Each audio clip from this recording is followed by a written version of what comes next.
Now for our first game review on Game On, we're going to do one that is considered the best sports game out there. Yes, it's focusing on the biggest sport of all time. It has a new edition every single year. But can this edition deliver more than any other? We'll find out as we review FIFA 11. This year's FIFA was always something to get excited about, especially after FIFA 10's brilliance. Footballing gamers everywhere were ready to be amazed again. Strangely though, it hardly had any previews before its release date, so we really didn't know what to expect. But noticeably, since its late September release, it's already became the fastest selling sports title of all time. So have EA Sports kicked another goal, or have they sent it flying over the crossbar? Well, I guess we'll find out right now. Tackle goes in. That's a fine tackle.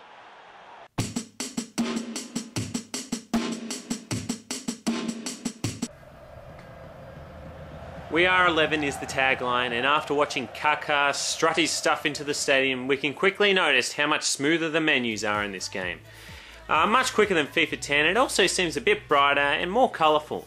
You've got a new career features, you can play as a goalkeeper, and it plays a lot more polished than FIFA 10. Loading times are quicker, there's a bunch of new animations, and referees, they all have their own refereeing style to each game now. Handball can be turned on and off, you can still customise your own player. In essence, EA have taken all the great things from FIFA 10 and improved upon them, which may only seem like a little adjustment, but one that is definitely warranted. It's just a shame that they still don't have World Cup teams such as Ivory Coast and Ghana. He's hit the post. They know the corners.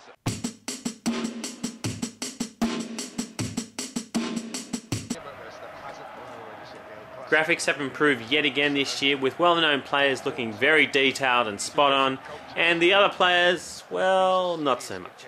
Player movements are fantastic as they dive, bump into each other and juggle the ball, and it's good to see a better looking crowd this time in the game. I would have liked to see other famous managers on the sideline screaming at their team in a grass that looks, more than just a couple of shades of green, but this still is the best looking FIFA game to date. Menus are very slick looking and you can personalise your own player, and it's all done to a very extreme detail. However, at certain moments, but even though they are very rare, the frame rate can drop a little, but this hardly occurs. Commentating is much better this version, and Andy Gray and Martin Tyler are back calling all the kicks. It's not as published as NBA 11, but still very well done. EA Tracks is looking good with a bunch of new tunes such as Black Keys, Ladytron and Hey Sayer. The crowds, the kicks, the calls from your teammates all help you put right in the centre of the game, just like any other FIFA. But be aware, there is a little awkward silence every time you have a substitution. It's a key part of this game.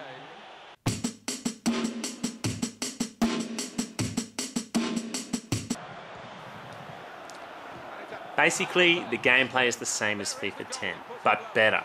It seemed to travel a little slower at first, but the passing, moving and through balls have never simulated the real game ever. Being a goalkeeper is a nice touch, and although it won't dominate your FIFA enjoyability, it's still a nice option. Probably the best new feature is the improved career mode. Now here you can choose to be a player, a manager or a player manager, and each have different levels of command in the team. I chose to be a player in the hopes of becoming a player manager in the end. And boy is it fun. You can choose to control your customised player specifically or the whole team, and it's an exciting challenge to try and make one player perform well enough so he'll be able to make it onto the pitch for the next game. Good passing, assists and goals will improve his performance, and bad passes and fouls will harm his effectiveness. In this sense, it adds a great deal of personality to the career mode. Players all have their own different stats based on real life, and they're constantly updated. Tricks and 360-degree movement is back and smoother than ever, and there's a bunch of FIFA 10 options that still exist. Online, I'm safe to say, is a lot better than FIFA 10 last year. Finally, Australia's got some service. Now, FIFA 11 hasn't introduced anything spectacularly different or redefined the genre in any way, but what it's done is it's improved upon an already great game. And that's really all we could ask for as footballing fans. I mean, when I put this game in and started playing it, I was amazed at how enjoyable I was finding it. It was so much more enjoyable than FIFA 10.